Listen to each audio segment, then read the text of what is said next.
Welcome to The Machine, a computer science education podcast from the South East Technological University, or SETU. You can check us out online at machine_podcast on Twitter or Machine Podcast on Facebook, although to be honest with you, I don't update them very often because I'm not really into social media that much. Today on the panel, we have 3 fourth-year students. Well, actually, they're not fourth-year students anymore. They're all now. You're all now officially unemployed. All officially unemployed, but they have come in to talk to us about their experiences in college and kind of giving some advice to their fourth years or to their first year selves. It's a rerun of an episode we recorded a few years ago called I Wish I Knew Then What I Know Now. So this is I Wish I Knew Then What I Know Now Redux, and through the via the medium of imagination and technology, you can peek through the time tunnel and talk to your first year selves, or incoming first years, or people coming behind you. So we have 3 people. We have Erinn Whitty. How are you, Erinn? Not too bad. We have Ciaran Malone. How are you? And we have Dimitri Saradakis. How's it going, Rob? I'm good. Right. I'm just going to start by asking you a little bit about how you got into all of this in the first place. What made you kind of want to get into technology or get into this whole area in the first place? And so we'll just go from left to right. So Erinn, we'll start with yourself, if that's okay. So I kind of always had an interest in like problem solving. Any issues at home, technically, everyone kind of came to me to fix. So I knew I had a flair to it. And I remember I had a PlayStation when I was younger, and they actually had to take it off me because I played too much of it. So I wasn't allowed it till I was older. But I then went and done a PLC after I finished the Leaving Cert, just to be sure. I deferred my course here, and I went and done the PLC in computer networks. So once was that in WCFE, Waterford College of yeah. Further Education? Yeah. So once I had done that, then I was kind of pretty convinced that this was the area that I wanted to go in. And that course had a pretty good mixture of hardware and software. So having that in my bag coming into it made first year a lot easier. When a lot of people I was after getting friends with kind of had a bit of a shock in first year, but I was pretty sure that this is what I wanted to do before I got in. So, Brilliant. Yeah. Brilliant. Ciaran, same question to yourself. How did you get into this? Did you always know this was what you wanted to do? Yeah, like I've always liked computers, like yourself, so it just seemed like the obvious thing to go into, and I thought I was a genius coming into first year of college. So it just seemed like the obvious thing to do. That's kind of it. And Dimitri, to yourself, what brought you? So you would have come in as a mature student, wouldn't you? Is that correct? No, not really. No, I actually came in on my points, but I am technically mature. Well, in inverted commas. Well, no, it's okay. So for somebody who's maybe outside of the CAO system, a mature student is somebody who's over 24. You have to apply through the mature student route, and there's X amount of allocated spaces for a mature student. Otherwise, you kind of go off your CAO points. Okay. So you just go like with the regular entries, I suppose, is the way. But you didn't come in straight from school, I suppose. No. Yeah. Not that you wouldn't tell with my like. I know. boyish looks. No, I was like 10 odd years after my first stab at college, which was a disaster. So I did the wrong thing essentially first time round for sure. Who's to know at 19? Exactly. I should have, or 18 when I left secondary school the first time. But I should who's to know then? But I always had a really big interest in computing and particularly like problem solving and things. And same as Erinn. Whenever anything electronic breaks in the house, is always points thrown in my direction to fix. So. And I usually was able to fix it and curious about fixing it. So I said, you know what, this might be something that I can do that I can do kind of in the long run. And there's loads of lovely perks to the whole industry as well. Money is not too bad, and the ability to work from a beach was also a major lure for me. So yeah, Brilliant. That's it. It wasn't a thought out decision. I just kind of straight from secondary school into here. But that's interesting because the 3 of you have come through slightly different routes. So Ciaran, you've come straight from school. Erinn, you did a PLC. And Dimitri, okay, you're coming in as a mature applicant, as in not somebody directly from school. So, a little bit more life experience, shall we say? Yeah. So, but I think that's interesting because you're all here at the same endpoint, even though you arrived through different means. Which, even though you're all technically doing different programs, but they're really the same program. But we'll talk about that in a moment. I just want to talk to you briefly about your fourth year projects, because this is kind of your capstone. This is what you finish with. This is a piece of work that you would have largely done by yourself over the course of this last academic year. And that kind of sets the scene as to where you've got to. And then we'll figure out how you got there. And then all the little pitfalls and things that you've encountered along the way. So, Dimitri, we'll just stay with yourself for a moment. Yep. So, your project was, I think it was called an automation of public house back-end processes. Yeah. Which is about extracting information from financial documents like invoices and things like that. It uses machine learning and computer vision. I think you're using Kubernetes housed on Amazon Web Services. You're using a lot of Lambda functions. Could you maybe just describe briefly what that is? So for my final year project, I suppose, like I've worked in the bar industry in one capacity or another, being a manager or owner for the last 10, 12 years. But there's an awful lot of kind of really boring manual data entry jobs, and I essentially really dislike doing boring things. I think most people do. So my whole thing was I just wanted to automate away a load of the boring stuff and try my hand at areas of computer science that I have interest in the meantime. So I have a really big interest in the area of data science and kind of machine learning and stuff like that as well. And then the other side of things, I kind of really enjoy like computer architecture. So like with system architecture as opposed to computer architecture. I like both, but system architecture. So like deployment of services like Kubernetes and stuff like that. So yeah, I tried to shoehorn as many different kind of cool things as I could into a final year project, because it's a really cool thing to do, because you're like, not that you'll never get the chance to do this again, but like it's much more difficult, you know, when you have bills to pay and stuff like that, to actually go take time and just go learn about X, Y, or Z that you have your own interest in. So so that was essentially it. And the idea with your project was that, so say there's an invoice comes in for 100 packets of peanuts, or whatever it might is. In the old way, you have to kind of manually enter as 100 packet of peanuts, or there's 25 dry roasted peanuts, 25 salt and vinegar peanuts, blah blah, whatever it might be.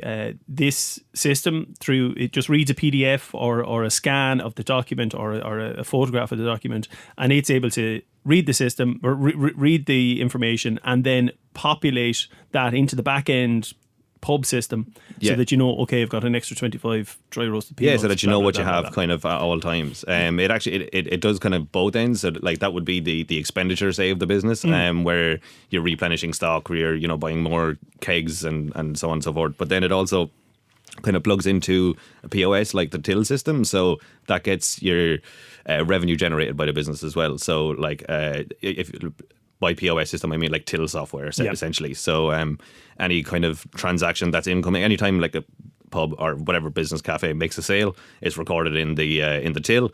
And then so the system will pull from the till's APIs, and so like the user can see everything that's going on kind of in real time. So you'll have all your expenditure taken care of by scanning the invoices from.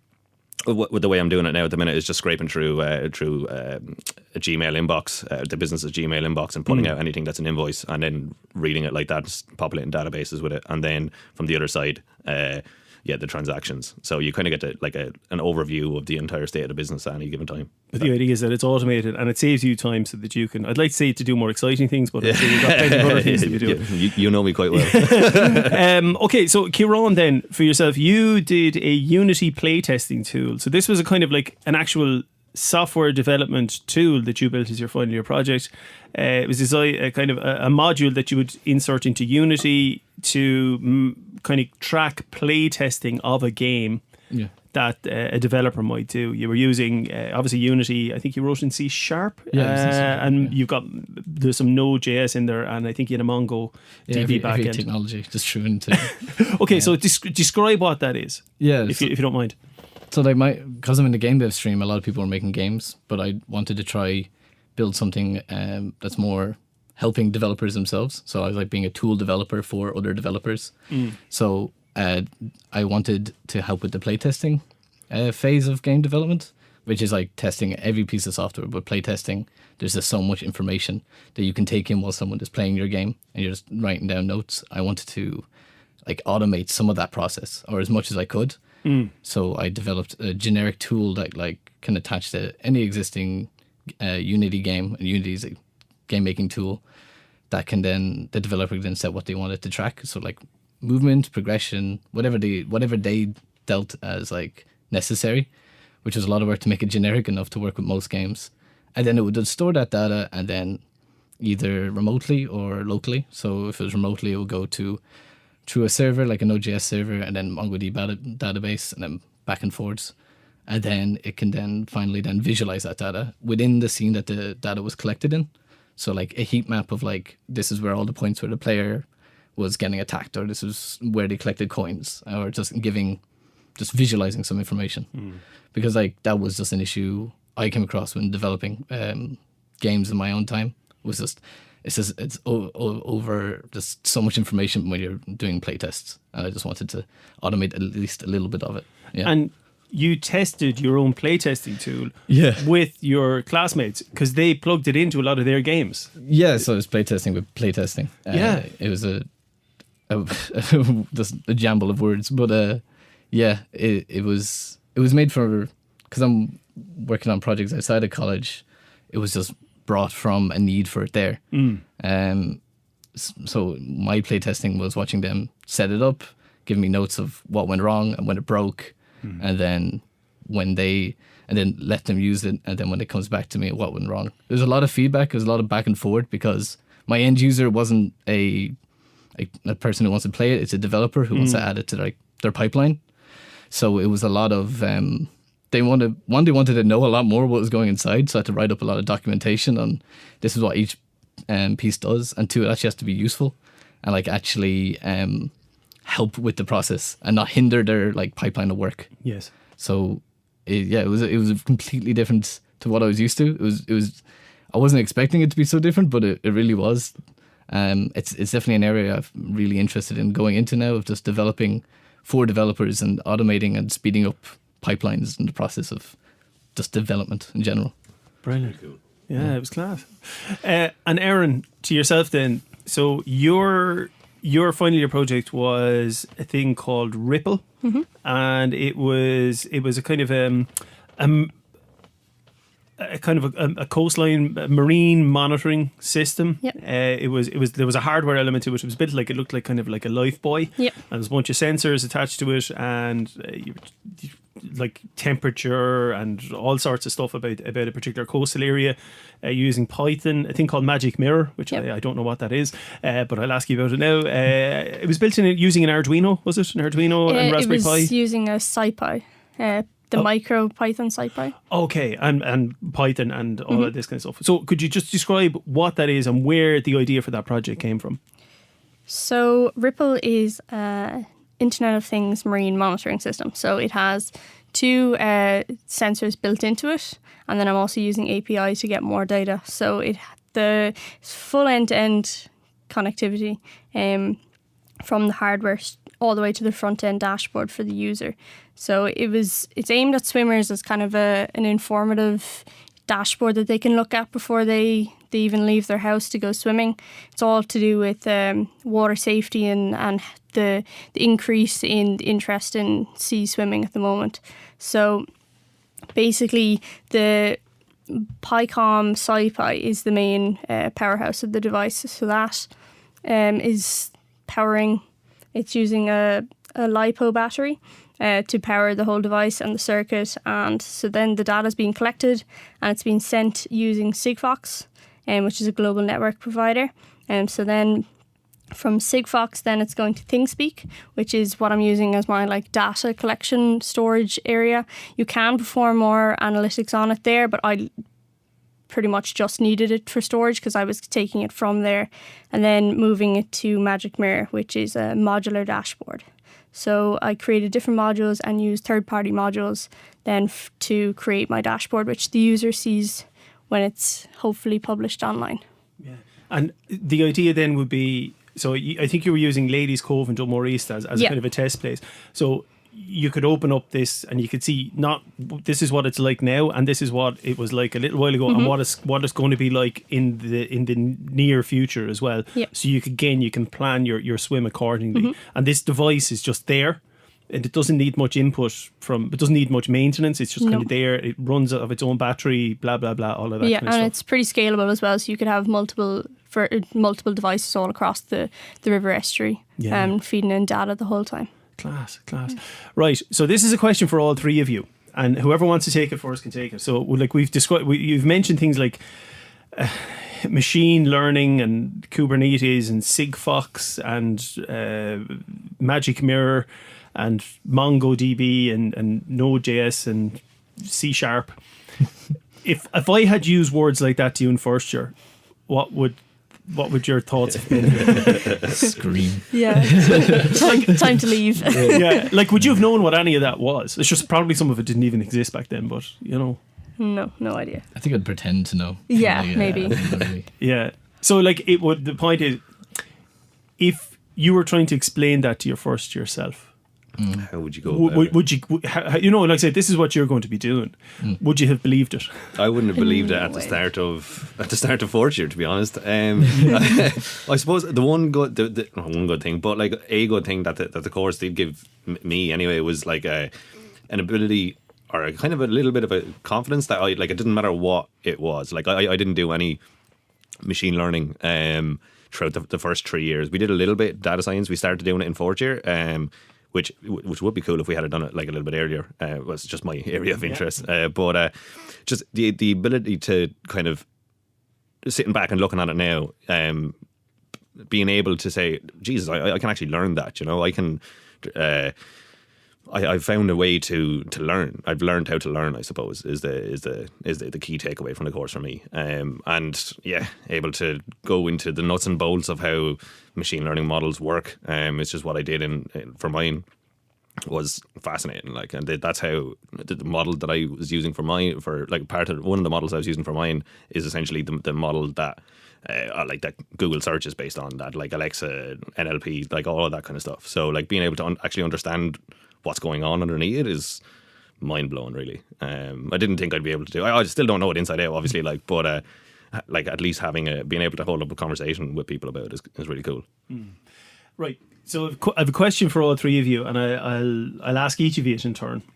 So, and Erinn, sure, we'll start with yourself.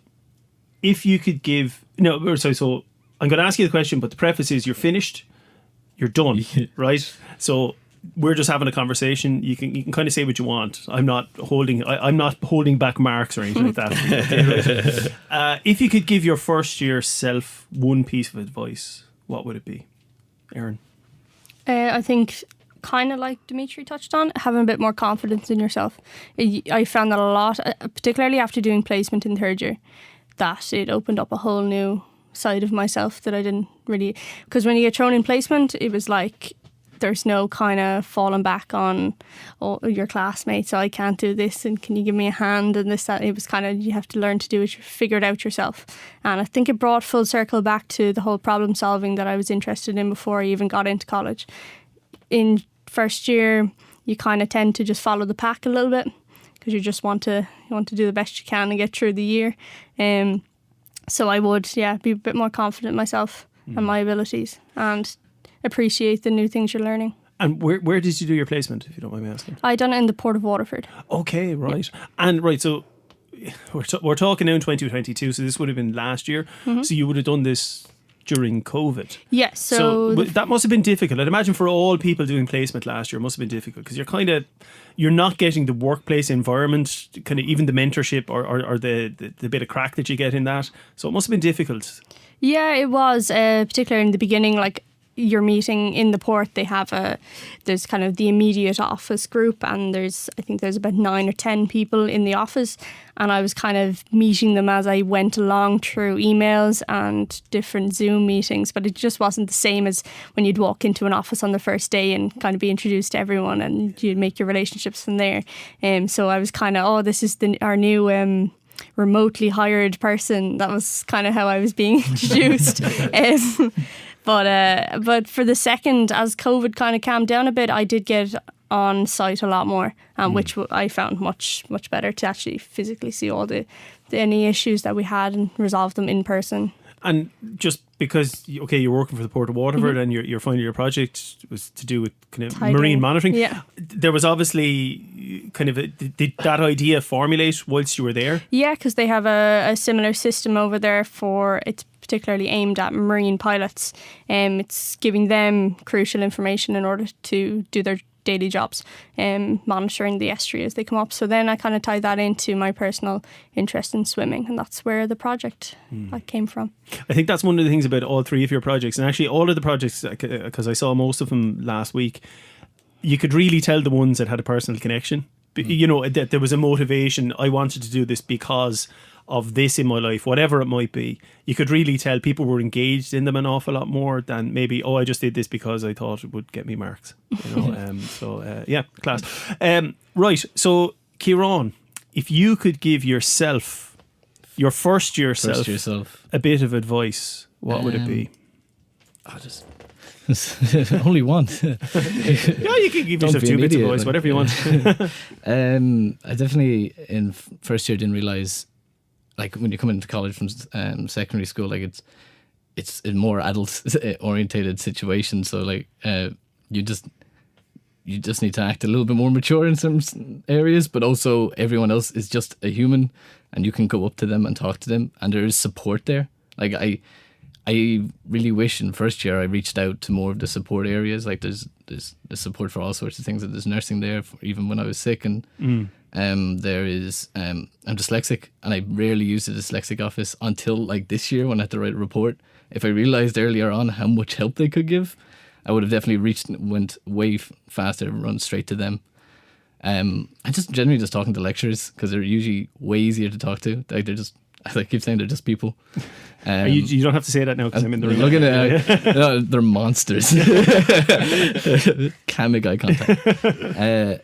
Yeah, and then just the stuff we were talking about earlier with the GitHub was another big thing of just. Because you described that. There was a conversation we were having out, and we had a cup of coffee before we came in. So just describe what that is. Of just like GitHub, if you don't know, for programming is just like a backup for all your code, and just if it makes your portfolio look a lot better if you've been doing it for several years rather than just the last year of college. They do teach it now, I think, in first year. Yeah, we do in first year, yeah. They didn't, but now they do, which is great. It's just because you just get, it just makes you can see your progression. You can see like how your code has been getting better, and you just build up a portfolio, and it's like, oh, here's 4 years of college, and here's everything I've done, and you can have that like forever then. So yeah, that's kind of, and then just tell myself don't be an idiot, and this is like in the back of the head. But yeah, that's probably most of it. Yeah, brilliant. Dimitri, same question to yourself then. If you could give your first yourself a bit of advice, what would it be? I suppose I was a bit like kind of apprehensive going into it, kind of being that little bit older, having been out of academia for 10, 12 years, not 10 years, I suppose. Just, what would I say to myself? Just try to get to the bottom of it. Just like, I always have this kind of a thing where unless I understand, well, I suppose it's everybody, unless you actually understand something, then you don't really know what's going on. So try not very early, but after first year, I found breaking everything down into like the smallest possible piece that you can solve, and then solving those pieces one by one. Like that's how I did everything, and now it's essentially it's how I think about everything in life, which is really, really cool. And it just means that it doesn't really matter how big the problem is. Like it's like, you know, how do you eat an elephant? Like, you know, you eat just one piece at a time. There's only, I say this as like a resident vegan, but like just break things down and make things easy for yourself. Like whatever, however big the problem is, it can be broken down into tiny little pieces, and then you can just tackle each one individually. And by the end of it, then you have the whole thing done, and you're kind of sitting back going, look, that was actually grand. Definitely agree with that. Of just everything is so much more overwhelming, and it's all just on you. You should just break it down. Yeah, definitely. Yeah, that would be it. I think I was thinking about this, like what would I say to myself, or what would I say to any incoming first years? And that's it. Like things can look overwhelming, but also there was one other kind of point that I wanted to make is like showing up is more than half the battle. And I suppose the other 25%, if we want to get up to like 75%, is actually engaging. Ask, like if you don't get something, just ask a question. Like Ciaran was saying, lecturers are just human as well, and they're everybody. In the grander scheme of things, most of the lecturers are really, really sound. So they'd, you could ask them whatever kind of a question, and there are no stupid questions, because like there's a few times I put my hand up and they're like, look, what's like, I just don't get this, like, or whatever. And then a handful of times people come up to me going afterwards, going, fair play to you for asking that, because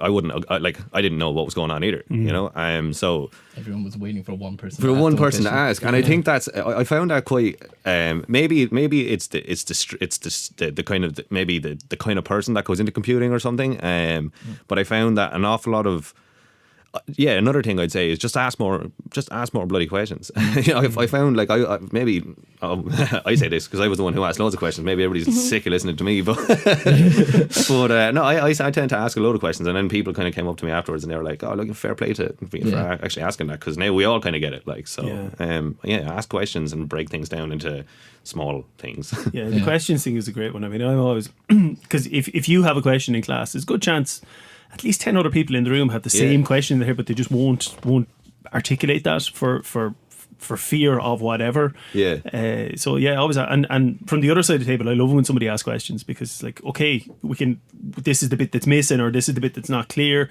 Because it's when you get nothing back, it's kind of okay. Well, everyone obviously gets this, and you don't know. Everything's perfect, everything's flawless. But it's not. It's not. It never is. It never is. It never is. But even if you are the person who doesn't want to ask, because I would find that I would rely on Dimitri asking us questions. But to be the other end of it, even after class, to email, to wait for, if you want to wait for everyone to leave and ask the lecturer then, or just or ask them if they have time to meet you on a different day to just go through something. There's no problem asking the question, even if you aren't comfortable doing it in front of everybody. Ask it. You're 100% correct. Although I would ask you, please don't email. Ask us in person. I'll tell you the reason why is that because this year in particular has been particularly bad for that. Is you get questions, you get the same question 10 times on email, and it's like, no, just if one of you asks it in class, or if you ask me after class, even if you're on your own, that's cool, because I can talk to you. I can give you an answer within 5 minutes. Whereas if you send me an email, it takes me time to read the email, write the email, blah, blah, blah, and then you got to I say email, but I kind of like, we have Slack for kind of group things. Yeah, but just like asking a question in person is such a huge it's a huge time saver. So please do that. That's my advice to first years. Ask questions. Here's the other thing, right? All of you have given advice to your first year selves. Would your first year self have taken that advice? No. Dimitri talked about showing up. Once I got the freedom of no teachers telling you what to do, I was like, oh great, I can go to the Witsu and play PlayStation for a couple of hours. But that only lasts so long, and then second semester I was like, okay, I need to stop doing that. You need to actually show up. But that's part of it as well. I mean, college, it's not just about academic learning. It's about your own social and personal development, and finding what you like and what you don't like, and blah, blah, blah. And also learning how to manage a global pandemic, which we're trying not to go into in this, because I don't want to dwell on COVID, but obviously it would have featured hugely over your college career, because half your college career I feel like we just missed a whole year. Yeah. It feels like we done a 3-year course. That's what it feels like.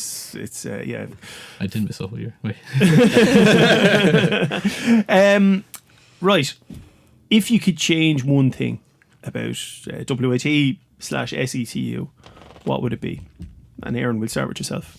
And please feel free to speak freely. Change about the college? Or change about the college, about the course, whatever it is. One thing that you'd like to see changed. As someone I'm actually like the last person that can possibly graduate from the straight IoT course. Compared to the applied IoT course. So I had modules that some of the guys that I was with didn't have, and we luckily had a few more hands-on modules where we were able to use different hardwares and stuff, whereas I think the other guys had building CVs and stuff, and they hated the fact that we were allowed to work on these amazing projects and they had to go and do presentations and stuff. Now, to be fair, when it came to third year and they were applying for different placements and stuff, maybe that would came in handy and stuff, but it was a big difference. And I think the IoT course doesn't really fit in so well with the applied computing under the umbrella. That would be my opinion, and from talking from others on that, I think it might be better off as it's standalone, and to tie in a bit more with the engineering side of it. Instead of, because it is a lot of software compared to the hardware. There's not a 50-50 balance, which is what we're kind of supposed to graduate as. We're supposed to be like the middleman that's able to do both. Whereas I have a lot more. Up until maybe this year, we got a good bit of hardware from the projects we're doing, but yeah, I think there needs to be a bit more of a balance, and I don't know, would that come from stepping away from the umbrella term of applied computing? Well, they're integrated now. Oh, they're the same. There's no difference now between the two. Okay. So yeah, so that thing is gone, but I know exactly where you're coming from. So basically what you're saying is you'd like to see more hardware. Yeah, I think so. Yeah. Yeah. Yeah, but I can understand where you're coming from with but that. like then for us having more hardware, like I don't know, would it be of any use for games? So that's why I'm saying maybe if it was its own course again. Yeah, okay, good point. Yes, Yeah, excellent point. Yeah. Ciaran, same question to you. What would you like to see changed? Let's just check. I did some research. I did reach out to some people. Excellent. Just to see what they thought. And the big thing was just modules feel, one, like in their own bubble sometimes. Like they're not communicated across. I feel like they feel like a bunch of startups, like 101s on a bunch of things. And another one is just, they're just out of date sometimes. Not all the time, but sometimes it's like, oh, this is an old technology and it's going to be useless very quickly, or you need to degrade a piece of software to use it because it's outdated or deprecated. And just certain modules are just, they felt out of place almost. It was very obscure, certain modules we were doing. Yeah. It's just the disjointed as well of just, I felt like over and over we were just doing a CRUD thing from the beginning, not actually developing upwards. Like it wasn't like a slope upwards in learning. It was the same thing over and over, relearning from the ground up over and over. So this is when you're starting a new module and you're learning a new technology for the first time. You were starting from position 0 as opposed to moving on. Yeah. Okay. Yeah. Or that's kind of that's a big one. That was kind of, I think I always noticed kind of thing. Yeah. Fair enough. Yeah, good point. And Dimitri, to yourself. I'm going to have to repeat the question, Rob, sorry. Okay, no, that's no bother. If you could change one thing about the college, what would it be? If I could change, the lads hit on some good points. Yeah, there's a few courses that are modules that I that maybe could do with a refresh. You won't get an argument here, by the way. All in all, do you know, like I really enjoyed it. There was bar those kind of little modules, a few lectures that I might not have seen eye to eye with, but sure, like I don't see eye to eye with myself at the best of times. So like I really tried to think about this and I didn't find an awful lot of negative things about it. Like I really into tech. I read tech news for fun. So like some of the modules, whilst they kind of seemed irrelevant, or not irrelevant, some did seem irrelevant, but one or two of them kind of, like we were saying kind of before, like they did actually tie back in towards the end. Like some of the stuff I picked up in first year, like we just talked about this when we had coffee earlier, that in very first year in your class, I actually used some of those kind of concepts that you were talking about in my second last deliverable for fourth year, and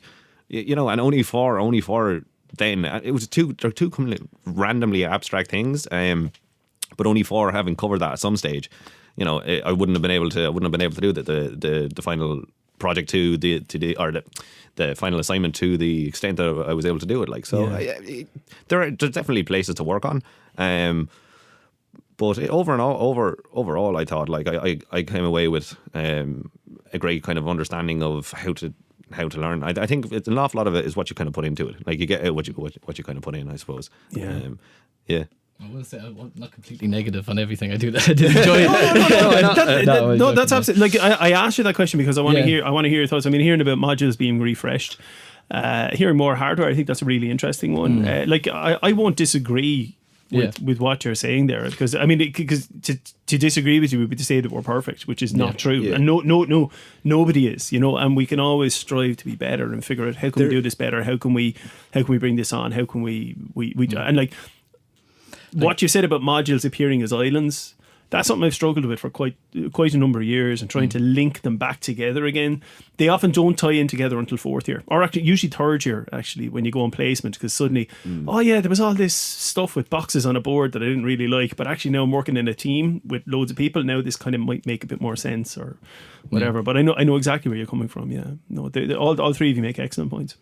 There was something else, the kind of toward the end in fourth year, in particular the cloud stream, I'm the cloud and network stream, and the particular cloud modules that we had, our assignments were go off and learn something, pick what you want to learn and go off and do it yourself. And I found that was fantastic, because you're kind of, for me anyway, I was kind of getting, like you were saying earlier, getting sick of doing the same thing, not the same thing, but like doing CRUD in another kind of a way, or like being told what to do. Or like when I have kind of, by that stage, especially after placement and stuff, I develop my own interests and my own kind of things. So when you're kind of told, look, pick whatever kind of topic you want, go off and do a research paper on it, try and implement whatever kind of technology it is that you choose.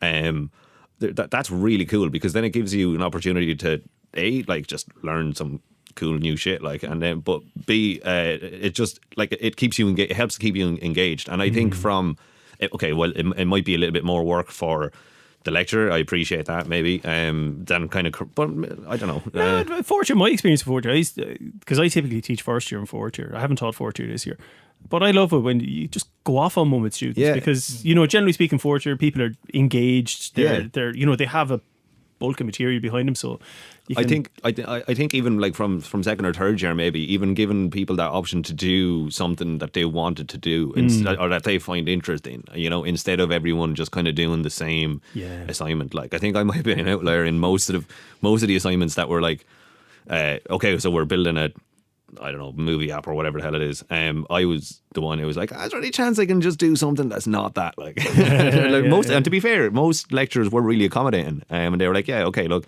just tell me what your plan is. And I was like, this is what I want to do. And they were like, okay, cool. So like, I think, but then I think everybody, like, essentially like 98% of the rest of the people did, whatever. I think it would be cool if you're able to do your own thing a little bit more. Yeah.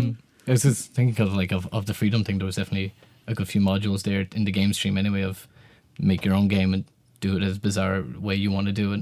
And I always had a lot of fun with doing that. And the lectures are always like, just be creative, and as long as you're showing your technology, I'm happy with it. And definitely for the final year project as well, you're doing your own thing, you're planning it and stuff like that. I feel like if there was more of that along the way, that would be great. Like, I don't know if you can do it that early on in first and second year, but definitely second or third, second or third, and because that's a lot of fourth years, just do it yourself kind of.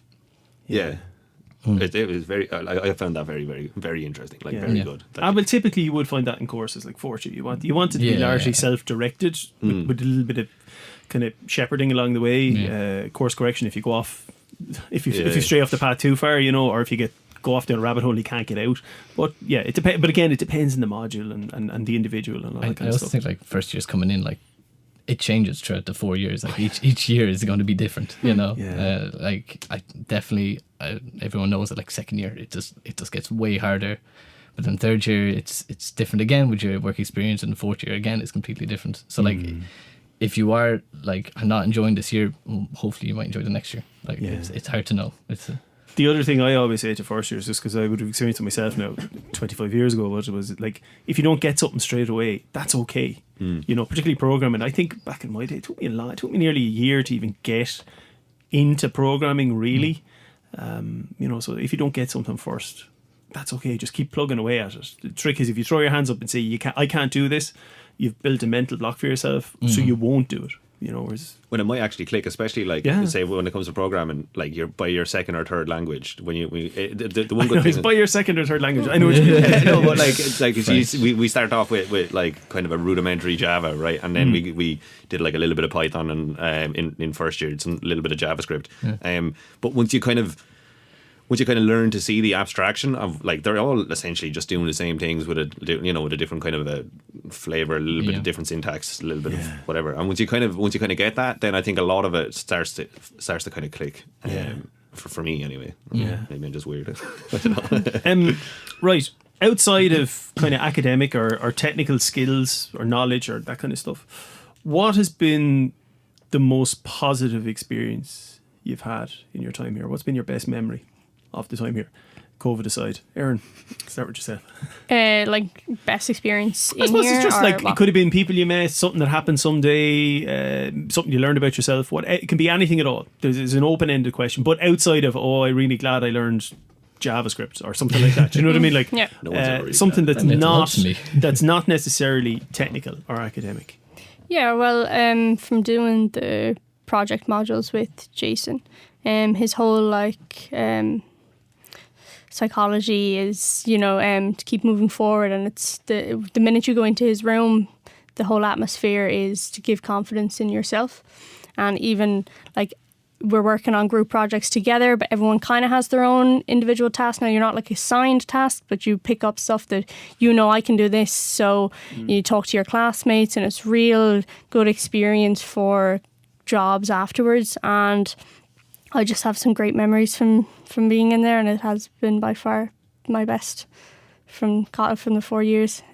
Jason's great, and you were just again when we were having coffee, you were talking about the music he plays in the room whilst you're working on projects. He puts on kind of ambient music. It's just to keep because now there's nothing worse than silence. It's just constantly there. But yeah. Class.